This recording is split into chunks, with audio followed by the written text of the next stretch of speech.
Donc le malaxeur, on met en route sur le côté, d'accord. Voilà, c'est un malaxeur automatique. On a le bol, on a la pale, d'accord. Donc la pale qui s'enlève avec un détrompeur. Donc il y a un système de ressort, un détrompeur ici, il faut aligner les deux. Voilà, on pousse vers le haut et on bloque. Okay. On met la pale forcément avant de mettre le bol, sinon on ne pourra pas mettre le bol. Sur le côté ici, on a le bras qui va permettre de faire lever le bol. D'accord, donc pour placer le bol, en fait, on fait attention, il y a un support ici arrondi qui va venir prendre place là. On le place comme ça. Donc c'est bien ici sur l'arrondi. C'est bon. Et je vais lever le bol en faisant attention à ce que les deux rebords, ici à droite et à gauche, soient bien contre le support en fonte. Et à gauche, maintenant, je peux serrer à fond le bras. Voilà. Et là, le bol est bien fixé. Okay, je ferme le carter. Voilà. Et je vais pouvoir choisir ici le mode de vitesse lente à gauche, lente, ou le mode de vitesse rapide, high, à droite. D'accord. Donc, suivant le protocole que vous allez faire, que ce soit lent, soit rapide, je me mets en vitesse lente. Quand je vais démarrer, on va avoir le décompte en nombre de secondes. Et je pourrais faire stop sur le bouton de droite. Donc, je fais un exemple. Vitesse lente. Les secondes défilent. C'est à moi de faire attention sur le chronomètre. Et j'arrête la machine. Si je veux faire un mode rapide, je me mets sur rapide. Là, je suis sur un mode plus rapide. Voilà, une fois que la pâte de ciment elle est faite, on ouvre le carter, on abat le bras, et on sort la future pâte de ciment. C'est bon pour tout le monde? Ok. Ok, donc là on va faire l'essai de prise sur le même malaxeur qu'on a utilisé sur le TP précédent de consistance. Donc un essai de prise sur un ciment, c'est le même ciment qu'on utilise au lycée, un ciment CM2B. Donc on a noté ici sa référence. Donc on a 500 g de ciment, on a 10 g d'adjuvant et on a 125 g d'eau, mais sur ces 125 g d'eau, on a retiré les 10 g d'adjuvant, donc on a réellement 115 g d'eau.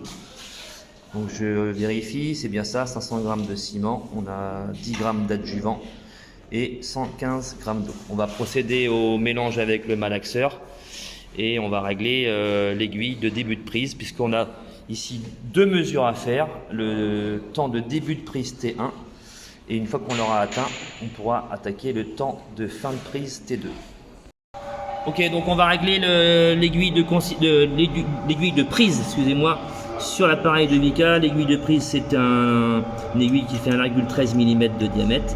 On la fixe sur l'appareil de Vica. On va descendre l'aiguille jusqu'au contact de la plaque. Voilà. Et on va régler l'échelle ici sur le côté à 0. Donc, est-ce que tu vois? Tu peux mettre l'appareil face à toi. Tu verras peut-être mieux. Donc, on a bien ici une échelle qui se déplace. Voilà. Et on a un petit trait repère. Vérifiez, c'est bien 0. Oui. Ok, donc on a bien le trait repère à 0. On peut démarrer les mesures dès que la pâte sera faite. Alors, on va démarrer l'essai. On humidifie le bol avec un peu d'eau pour éviter d'avoir de l'eau absorbée qui ne pourrait pas participer à la réaction dans le ciment. L'appareil est prêt, la pâte est prête.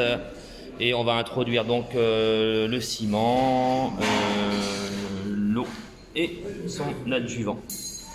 On va démarrer le chrono lorsque l'eau sera mélangée avec le ciment. On pourra démarrer le chrono.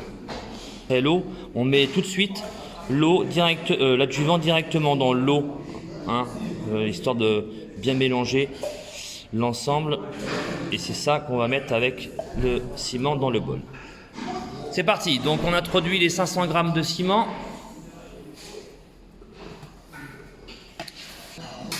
On va être prêt à démarrer le chrono. Attention, c'est parti. Donc on introduit tout l'eau et l'adjuvant et on va placer le bol dans l'appareil, on monte et on cale sur les côtés, c'est parfait.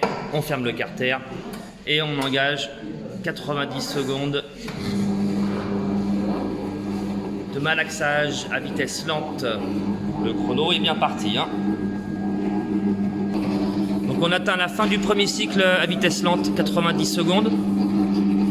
Voilà, on va récupérer le bol. Et on a 30 secondes, récupérer un peu le ciment accroché sur la pale. Voilà, il peut des fois rester collé. On remet le bol. Voilà, ok. Voilà, donc on a bien les contacts qui sont bons des deux côtés. Le nouveau cycle à vitesse lente. C'est parfait pour 90 secondes, le deuxième et dernier cycle. Donc on fait le moule jusqu'en haut. On va raser, tu peux commencer à gratter, tu bouches les vides. Remets-en, c'est pas mal. Bien à raser, c'est parfait. Alors voilà, une belle éprouvette qui a été réalisée. On place l'éprouvette sous l'appareil de Vicat. Donc on place l'éprouvette sous l'appareil de Vicat. On amène l'aiguille au contact. Donc très précisément, je vais essayer de zoomer. Voilà, il faut que l'aiguille touche à peine le support. On ferme, on serre. Voilà, on serre et on attend de faire le premier essai.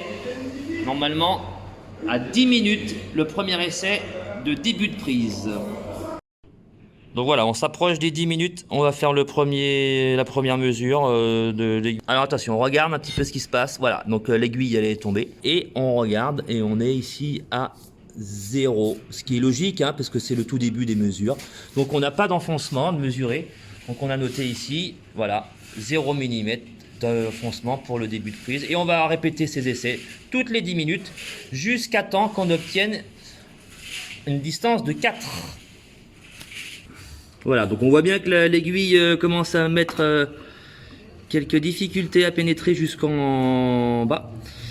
On va laisser encore une quinzaine de secondes puisqu'il faut une 30 secondes. Et on s'aperçoit qu'on a déjà atteint les 4 mm. C'est parfait. Donc on considère que maintenant le temps de début de prise il a été atteint.